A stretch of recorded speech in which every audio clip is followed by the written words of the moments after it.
Hare Krishna, Radhe Radhe. Welcome back to my YouTube channel. आप सभी भक्तों को मेरा प्रणाम और बहुत बहुत आभार। आज के वीडियो में हम नवविधा भक्ति पार्ट 2 कीर्तनम के बारे में डिस्कशन करेंगे। लास्ट वीडियो में हमने नवविधा भक्ति पार्ट 1 श्रवणम के बारे में डिस्कशन किया था। तो सबसे पहले जान लेते हैं कीर्तनम के आचार्य कौन है। कीर्तनम के आचार्य है श्री सुखदेव गोस्वामी।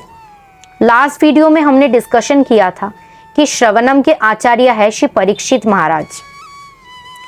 परीक्षित महाराज 7 दिनों तक श्रीमद् भागवतम का श्रवण करके भगवान तक गए थे। हमने ये डिस्कशन किया था कि परीक्षित महाराज को अपने मृत्यु के बारे में पता चल गया था, इसलिए उन्होंने 7 दिनों तक श्रीमद् भागवतम का श्रवण करके भगवान तक पहुंचे थे। परीक्षित महाराज जाते जाते अपने एग्जाम्पल से हमें ये समझा के गए कि हमें ऐसे श्रवण करना चाहिए कि हमारे जीवन का कोई गारंटी नहीं है। हम आज मरने वाले हैं, कल मरने वाले हैं, कुछ पता नहीं। ऐसे श्रवण करना चाहिए कि यह हमारी जिंदगी की लास्ट कथा है और इसे सुन के मैं भगवान तक जा सकूं, पहुंच सकूं। अब इसी बेसिस पे, अब इसी पॉइंट में मैं एक और बात ऐड करना चाहूंगी। परीक्षित महाराज भगवान तक पहुंचे थे, इस पे दोनों का क्रेडिट है। कौन दोनों? एक परीक्षित महाराज के खुद का क्रेडिट। उन्होंने इतने अच्छे से श्रवण किया था कि कहीं और उनका मन नहीं गया था, बस भगवान की कथा में वो मग्न हो गए थे। दूसरे श्री सुखदेव गोस्वामी, जिन्होंने 7 दिनों तक श्रीमद् भागवतम का कीर्तन करके, पाठ करके परीक्षित महाराज को सुनाया था। सुखदेव गोस्वामी यदि ठीक से पाठ करके, ठीक से कीर्तन करके परीक्षित महाराज को नहीं सुना पाते तो परीक्षित महाराज शायद भगवान तक नहीं पहुंचते। तो इसलिए इसमें सुखदेव गोस्वामी जी का भी क्रेडिट है कि उन्होंने इतने अच्छे से कीर्तन किया कि परीक्षित महाराज का दिल, परीक्षित महाराज का मन कहीं और नहीं गया, वो मग्न हो गए भगवान की कथा में।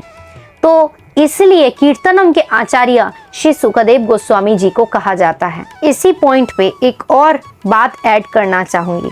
श्री चैतन्य महाप्रभु ने कहा है, हरे नाम हरे नाम हरे नाम एव केवलम, कलो नास्तेव्य नास्तेव्य नास्तेव्य गति अन्यथा।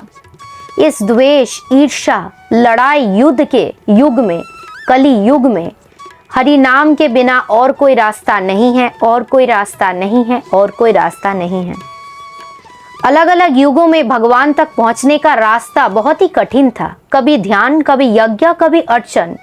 लेकिन इस युग में भगवान ने सबसे आसान तरीका बताया है, वो है हरिनाम कीर्तन।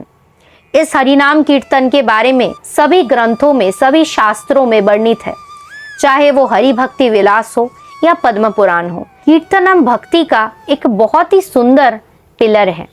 एक बार श्री बागेश्वर पीठाधीश्वर धीरेन्द्र कृष्ण जी महाराज कह रहे थे, जहाँ पे राम कथा चलती है वहाँ पे स्वयं हनुमान जी महाराज विराजमान होके राम कथा का आनंद लेते हैं। ऐसा हमने कई बार सुना है कि जब जब कृष्ण कथा होती है वहाँ पे गरुड़ देव आके कृष्ण कथा की श्रवण करते हैं, वहाँ पे नारद मुनि आके भगवान की कथा का श्रवण करते हैं। वो तो हम पापी है, इसलिए हम अपनी चक्षु से उनका दर्शन नहीं कर पाते हैं।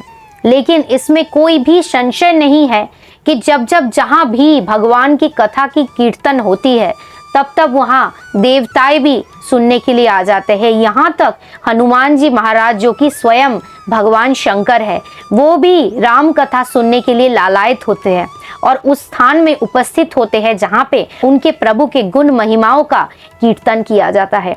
इसलिए कीर्तन नवविधा भक्ति का बहुत ही सुंदर एक पिलर है। एक भगवान का भक्त भगवान के गुण महिमाओं का कीर्तन करते हुए बहुत ही आनंद पाते हैं और भगवान भी बहुत ही आनंद के सहित उनके भक्तों के द्वारा उनके गुण महिमाओं का आनंद लेते हैं, श्रवण करते हैं।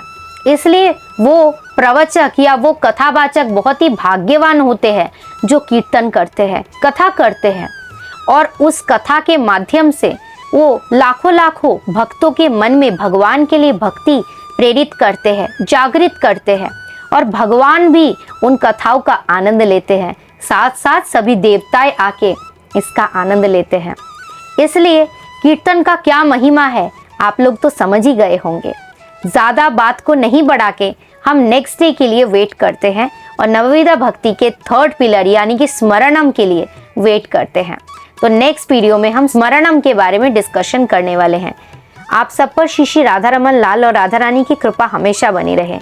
हरे कृष्णा, जय श्री राधे।